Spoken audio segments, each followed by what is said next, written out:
Welcome to part 2. In part 1, we uncovered in our interview with Oliver, founder of Ada AI, why the traditional back office is breaking under the weight of modern startup operations and how AI employees are already taking over full workflows at companies adopting agentic AI. But today we go even deeper. In part 2 of this episode, originally planned as one episode, but Oliver was giving so good and long answers, we spontaneously decided to break it into 2. In this episode, Dr. Oliver Dlugosch reveals the technical breakthroughs that separates simple chatbots from real autonomous agents, the industries that are secretly becoming agent-ready, and why building an AI workforce might be the defining strategic advantage over the next decade. If you ever wondered how autonomous an AI should be, what guardrails matter, or how far you can push automation without losing control, this is the episode you cannot miss. Let's jump into part 2.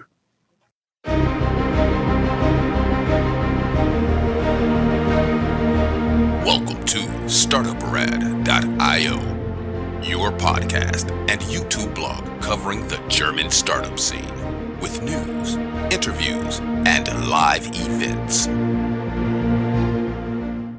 Welcome to part 2 of our conversation with Dr. Oliver Dlugosch, co-founder of Ada AI and previously co-founder of the Razor Group based in Berlin, the e-commerce company that scaled beyond 700 million euros in annual revenue.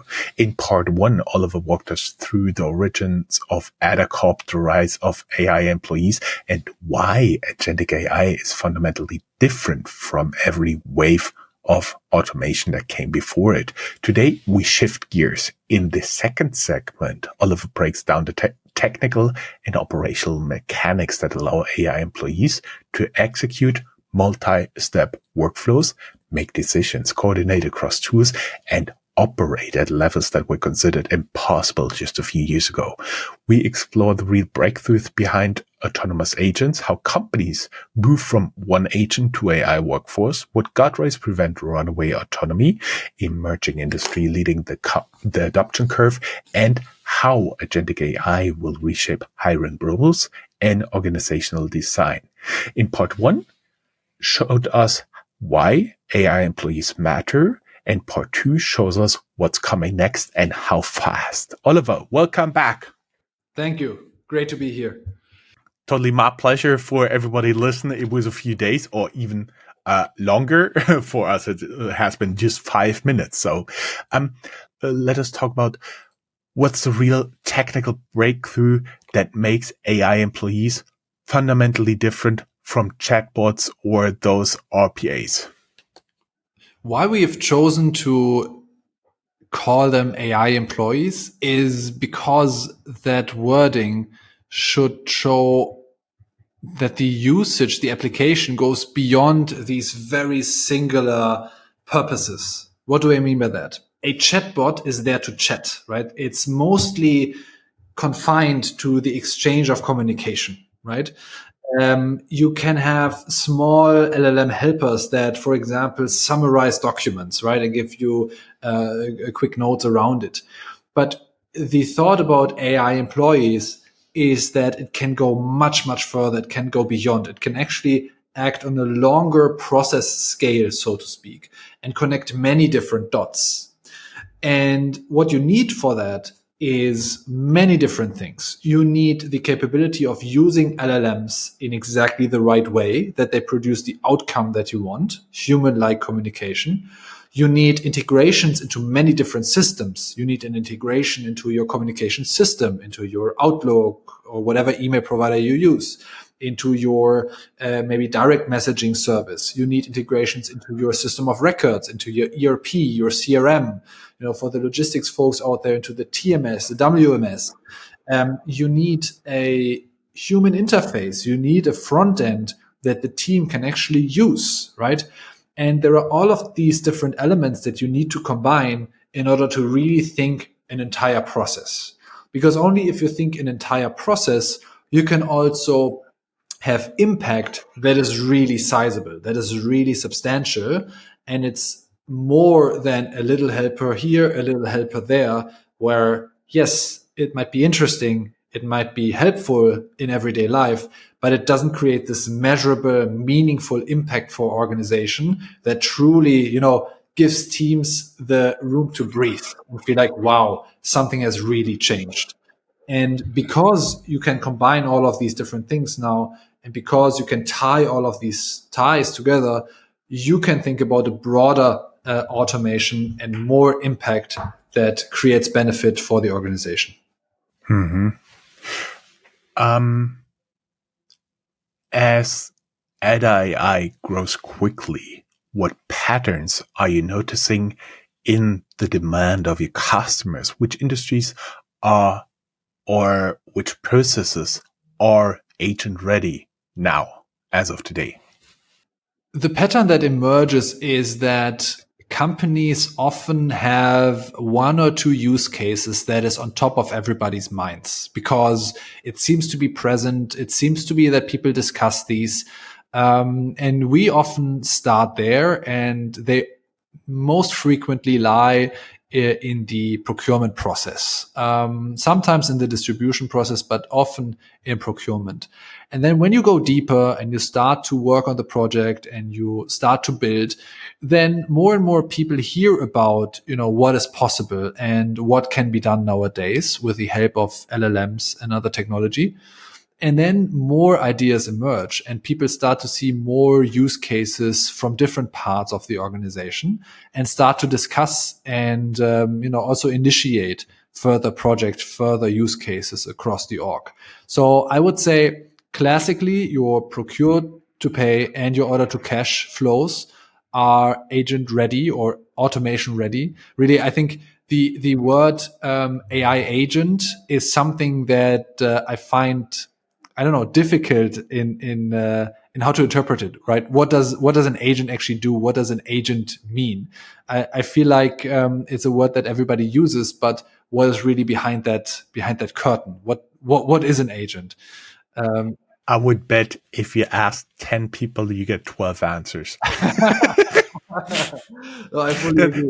That always reminds me in the mid 1990s, everybody was trying to sell multimedia computers, and they had experts from like 5 newspapers doing their elevator pitch, and everybody talked about something different. Yeah, I fully agree, right? And by the way, I'm not claiming that AI employee is the best wording, right? In any way. I'm not claiming that. I'm just saying that, these AI agents have popped up and I find it difficult to grasp what is really meant by it. In any case, I think, these use cases pop up throughout the classical, again, procure to pay, order to cash cycles, also on the money flow, right? Speaking about finance, invoice processing, issuing of invoices, reconciliation, accounting. Also, these processes are ready. What you shouldn't forget is that this human in the loop process is something that you typically start from, right? If you want to automate a process, do it, but still have a human confirm certain actions, confirm certain communication that goes out. So you can already, get 80% of the efficiency of the time saving, maybe even 90%, but you still have that component of a human double checking and ultimately signing off on certain actions. And that is typically the starting point. And then when you want to move to full automation, get these last 20 to 10% of capacity of efficiency. That's what you should do under certain circumstances, right? If you really have the trust, if you really have seen a lot of positive examples, a lot of perfect drafts and proposals from the AI, that's when you can move to full automation. But that's a very, very organic process. That's a very trust-driven process that just comes over time. And again, even if you are stuck with these, human in the loop processes, you still have most of the value that you will get ultimately.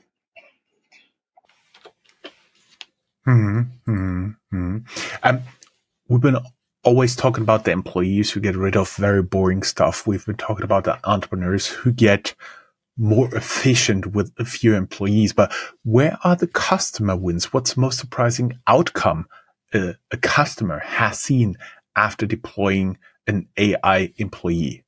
The first thing that customers think about is the efficiency, right? And saving capacity, saving resources. But what also comes out of all of these projects is an improved speed of processing data, processing input, responding to customers, responding to suppliers, reacting to any kind of signal that comes in, really. So you get rid of this backlog, right, that often piles up and that can, again, slow down other parts of the company. Other teams will notice that processes run quicker and more reliably with the use of these automations. And the quality of the output data is typically much better. If anything, it's certainly of higher consistency, right? Because if you use an AI based automation, there's consistency of how things are interpreted, of how things are put into a certain place in the system, for example. And that consistency drives usability of that data because, it's no longer, I would say, a human spread of how things are being done, but it's typically very clean and very standardized. And that is a benefit that many companies don't foresee, but that they experience as they use the AI employees because they make the data more consistent and more usable going forward, also for other teams. Mm-hmm. Mm-hmm. Mm-hmm. I see. You do that because you want to scale. But what are some scaling challenges with AI employees? What's the most underestimated challenge that companies, your customers, face when scaling from one agent to an AI workforce to many agents? When we think about these automations and changing processes in companies, ultimately that's what we're doing. We're changing processes. Then you should never underestimate the human factor, right? You will always have those teams that are responsible for the processes, that oversee the processes, that further develop and advance the processes. And you cannot go faster than the team can go, right? You always have to take everybody along and make sure that these changes happen at a pace that is digestible for the organization. And so the limitation in scaling is really not a technical limitation. It is not a limitation of being able to produce these automations. It's a limitation of how quickly can teams and organizations adopt to these changes. And I think that's a very, very natural limitation. And is something that you should always keep in mind when you think about how quickly do I want to scale from 1 to 2 to 5 to 10 use cases or AI employees. Mm-hmm. I see. In the founders world, we will be talking about what's the workflow no founder realizes can be automated, but every founder should automate using an AI employee. Let's do a little bit outlook into the future. How do you see the balance between human teams and AI employees evolving over, let's say, the next 5 years? I know it's pretty early, but give us a positive vision. I think this view is pretty clear. I think there will be less and less and less of these painful manual things that you have to do, the repetitive ones. I think we will spend more time on really figuring out stuff, figuring out how to do things, and then having your AI employee, your assistant, your agent, whatever you want to call it, take over what you have defined. It will also help us, become more creative, right? You can use LLMs to get new ideas, get new impulses, and then turn them into great ideas, turn them into great execution, and really, move your business, your startup to the next level. So I think you will have less of this boring, painful piece, and you will have more of the creativity, do things differently, and come into a state where it's exciting to advance your business because you no longer have to take care of the very, very basic stuff. I was just wondering about AI employees, the very, very boring stuff. I was wondering, would it be a dream for you to automate or start automation German tax authorities? But because I do believe there would be quite a lot of potential. And I also do believe there are a lot of people who have jobs that are very repetitive, and I'm sure they would love to get rid of at least those steps of the work. I'm not a tax expert, but what I can say as, being subject to tax, I fully agree with you. I think there are probably many, many process steps in, filing taxes, anything around taxes, that could be at least simplified or accelerated with AI and LLMs. And I think there's a huge space that is to be tackled in that area. I fully agree. Now, around the regulation aspect of it, I cannot speak to it, but I'm sure we'll figure this out and make sure that we can also use AI in these topics and in these areas of businesses. I agree. Going back into the from government into the real industries, we've been talking about AI agents helping employees to get rid of boring work. But I was wondering, how do you imagine agentic AI reshaping the org charts of larger companies? I think AI will start to become part of the org charts, right? Ultimately, that's where we're headed. And what does it resemble? Org charts basically resemble or mirror, certain resources, capacities. I'm sorry, I'm not trying to be, inhumane or anything. I'm just trying to abstract it, right? What is mirrored in an org chart? It is, human resources executing certain processes, certain tasks, taking over certain responsibilities. As we see AI applications take over that role, they move into that capacity, right? And you will see that a person will be completely occupied with running many, many, many operational or a large volume of operations through the help of AI employees, agents, whatever you want to call them, and being that person that keeps an eye on all of these processes, right? Keeps an eye on quality, further advances the process, further advances the model, the application, and really being able to have such a huge leverage, right? Imagine one person handling, I don't know, thousands of customer requests every day. Why? Because they have LLMs and AI at their fingertips, right? And they can do this at a speed and a quality that was unprecedented, that you could never have had with just humans, because you can further improve these algorithms and these automations more and more and more. And I think that operational leverage that you can have will result in org charts looking very different from today. Do you know, when you've been talking about the difference in org charts, would you say it triggered one idea in my mind? Because when I was working in a lot of different companies as a consultant, if you're good at consultant, you get invited to the Christmas party of the company. And then you do have the retirees, the people who come in, they're retired, and they talk about what was work like 5, 10, 20 years ago.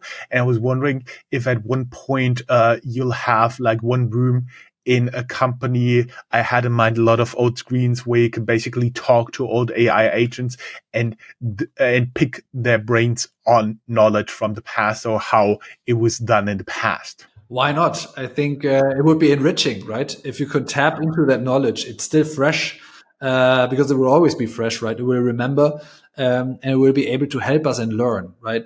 Obviously, you will never be able to fully take over that human element, right? You will always have the core team will be humans at your Christmas party, and you will probably not celebrate with AI employees. I don't know. Maybe we do. I assume we will not.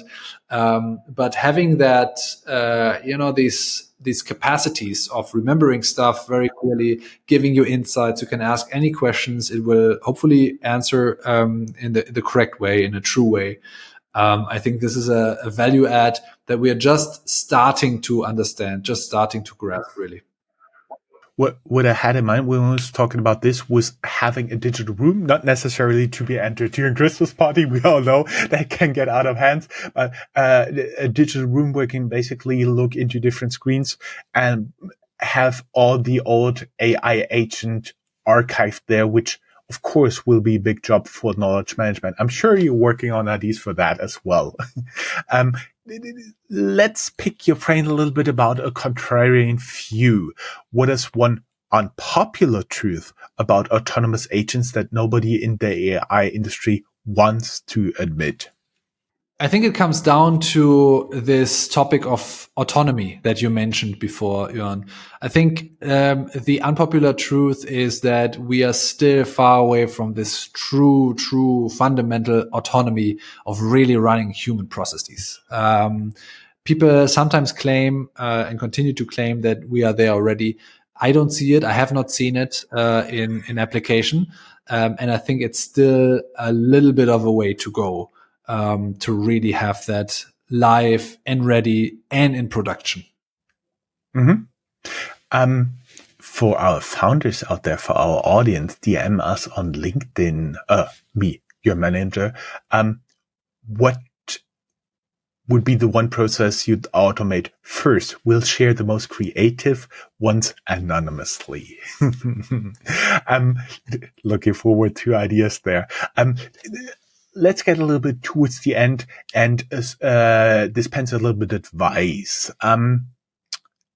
What's your advice to early stage founders who want to build AI ready operational structures when they're starting out like today or, today is late November 2025, but this will air in January 2026. A lot of activity is going on in January. Everybody wants to start something new.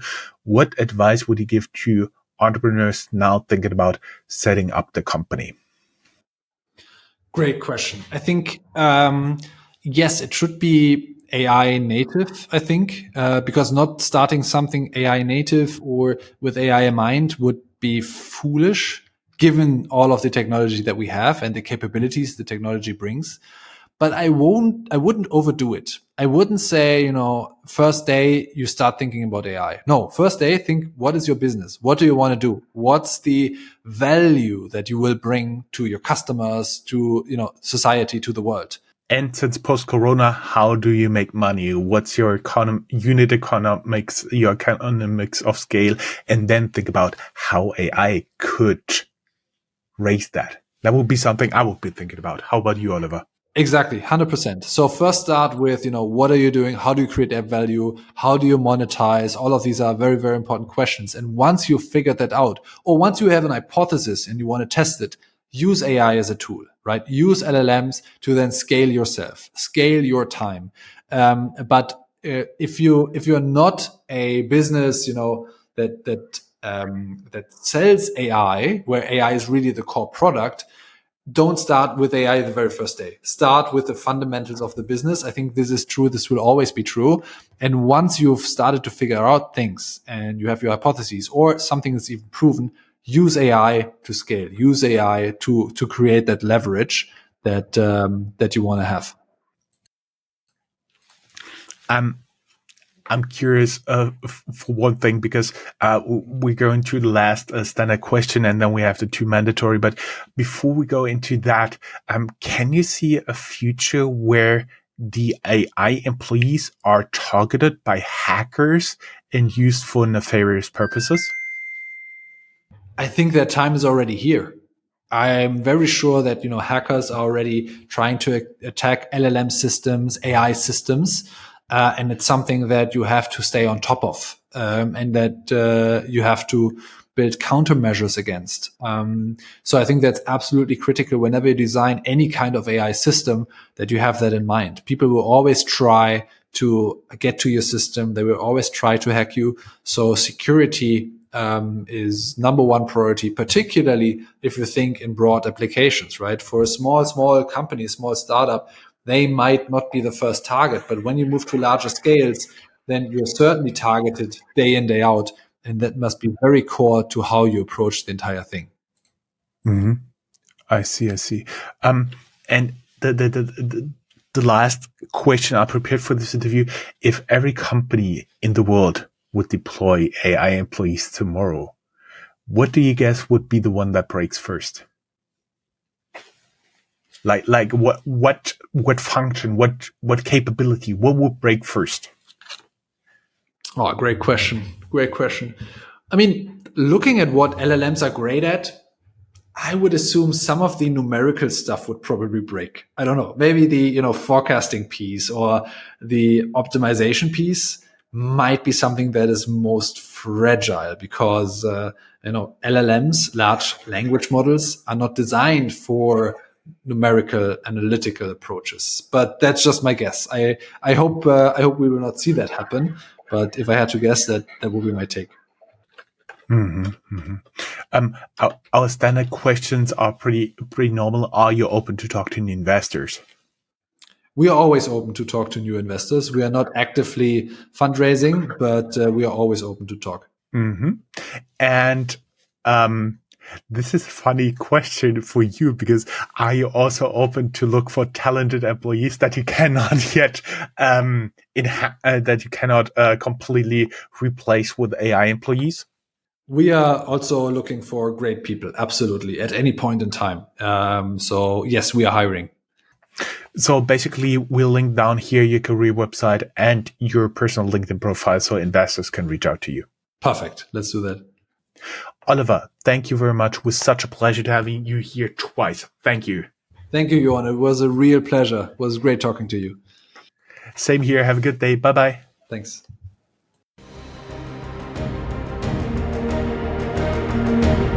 That's all, folks. Find more news, streams, events, and interviews at www.startuprad.io. Remember, sharing is caring.